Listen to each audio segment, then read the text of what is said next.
আসসালামু আলাইকুম এভরিওয়ান, কেমন আছো তোমরা সবাই? আশা করি সবাই অনেক ভালো আছো। তো দেখো, এখন বাজে সকাল 9টার মতো। তো বেরিয়ে পড়েছি মেয়েকে নিয়ে স্কুল দেওয়ার জন্য। তো এটা আমাকে রোজ করতে হয় না, মাঝে মধ্যে করতে হয়। তো দেখো, সকাল 9টা বাজে, কিন্তু এখন কে বলবে সকাল 9টা বাজে? কত রোদ বেরিয়ে গেছে, তাই না? সকাল 9টার মধ্যেই এখন যেন মনে হয় দুপুরবেলা হয়ে যাচ্ছে, 12টা 1টা বাজছে এরকম মনে হয়। তো যাই হোক, এই মহল্লাটা আমাকে খুব ভালো লাগে, তাই এখানকার গাছপালা, এখানকার বেশ শান্ত পরিবেশটা ভালো লাগে, তাই আমি ভিডিওটা বানিয়ে নিলাম। তো চলো, মেয়েকে ছেড়ে দিয়েছি স্কুল, তো এখন বাড়ির দিকে ফিরছি। তো এখন বাজে 9টা 20-25 মতো। বাড়িতে গিয়ে আছে অনেক কাজ। তো চলো বাড়ি ফিরি, তারপর আবার তোমাদের সাথে দেখা হচ্ছে।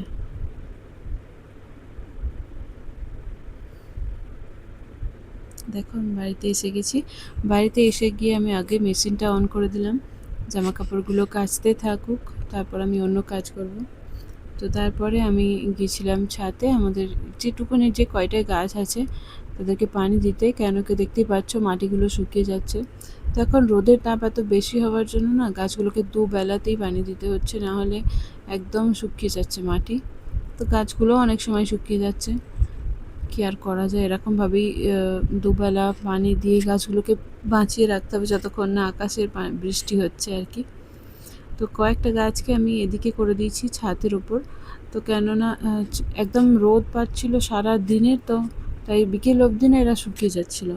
তাই ভাবলাম ছাদে একটু দেয়ালের সাইডে করে দিই, তাহলে কিছুক্ষণ রোদ পাবে, কিছুক্ষণ ছাওয়া হবে।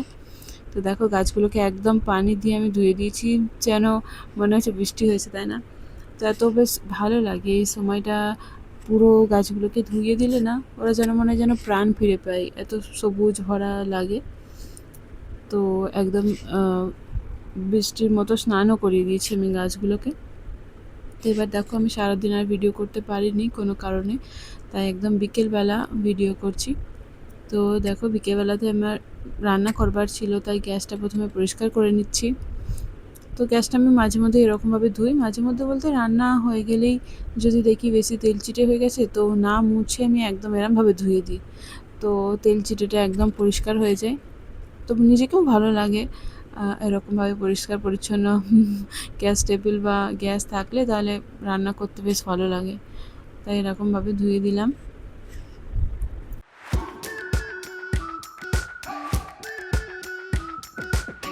We've been waiting for so long.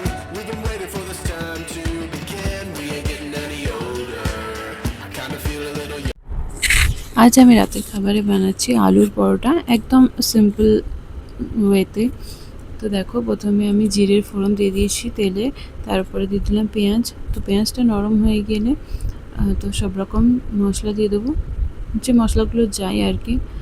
যেমন এখানে জিরে আর ধনিয়া আলাদা একসাথে পিষে রেখেছিলাম আমি, সেটা দিয়েছি, নুন দিয়েছি, আর দিয়েছি লঙ্কার গুঁড়ো। তো এগুলো দেওয়ার পর আর বাদে দিয়েছিলাম গরম মশলার গুঁড়ো।